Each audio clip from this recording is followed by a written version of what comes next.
काटोल शहरात दिनांक 16 जानेवारी रोजी शेतकरी आक्रोश मोर्चाचे आयोजन करण्यात आले होते। काटोल विधानसभा क्षेत्राचे आमदार, माजी गृहमंत्री अनिल बाबू देशमुख, माजी नगराध्यक्ष राहुल देशमुख, सरचिटणीस शेतकरी कामगार पक्ष तथा सलील देशमुख, जिल्हा परिषद सदस्य नागपूर यांच्या नेतृत्वाखाली सरस्वती मंदिर येथून शेतकरी आक्रोश मोर्चा काढण्यात आला। त्याचे रूपांतर डॉक्टर बाबासाहेब आंबेडकर पुतळ्याजवळ सभेमध्ये होऊन शेतकऱ्यांना संबोधित करण्यात आले। त्यानंतर माननीय उपविभागीय अधिकारी महसूल यांना निवेदन देण्यात आले। शेतकऱ्यांच्या विविध समस्या जशा संत्रा मोसंबीला भाव नाही, सोयाबीनला भाव नाही, संत्र्याला बांगलादेशात निर्यात दर वाढवणे, शेतकऱ्यांना पीक विम्याचा लाभ नाही, अशा एक ना अनेक मागण्यांसाठी शेतकऱ्यांच्या समस्या मुख्यमंत्री यांच्यापर्यंत पोहोचवण्यात याव्या, हा यामागे मुख्य उद्देश होता। या मोर्चात अपूर्वा पिट्टुलवार, वंचित बहुजन आघाडीचे दिगंबर डोंगरे, पिरीपाचे गोपीचंद डोके, प्रकाश गजभिये, राष्ट्रवादी महिला जिल्हाध्यक्ष टाटा टुले मॅडम,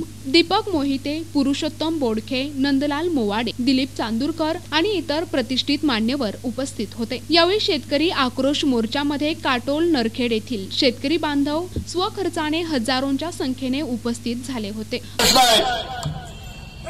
पण या सरकारचं त्याच्याकडे लक्ष नाही, फक्त फोडाफोडीचं राजकारण करून हे भारतीय जनता पार्टीचं सरकार त्यांनी सत्तेमध्ये आलंय आणि या सरकारने या शेतकऱ्यांची काय हालत करून ठेवली आहे हे आपण सर्व उघड्या डोळ्यांनी पाहत आहे। अनेकांनी या ठिकाणी कापसाचा विषय काढला। तुम्ही 2 वर्षापूर्वी वाटला मागच्या हंगामामध्ये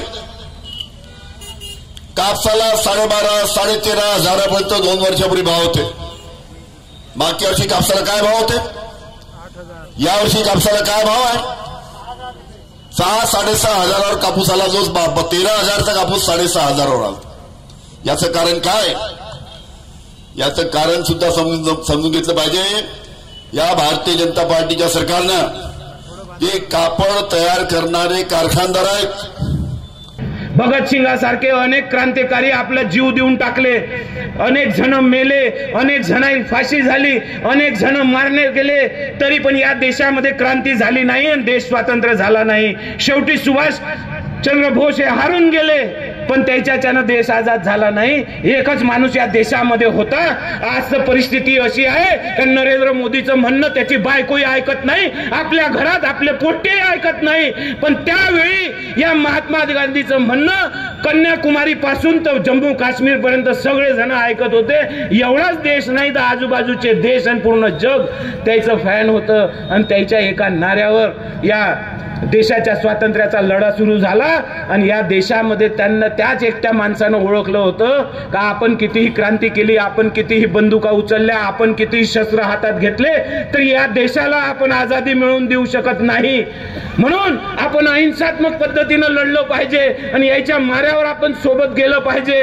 आपण त्यानं 50 बंदुका आणल्या तर आपण 100 आणू शकत नाही, तेच आणू शकते। आपण 100 आणल्या 200 ते आणन, आपण 1000 आणल्या तर ते 2000 आणन। प्रतिनिधी सहदेव वैद्य, NTV न्यूज मराठी, नरखेड, नागपूर।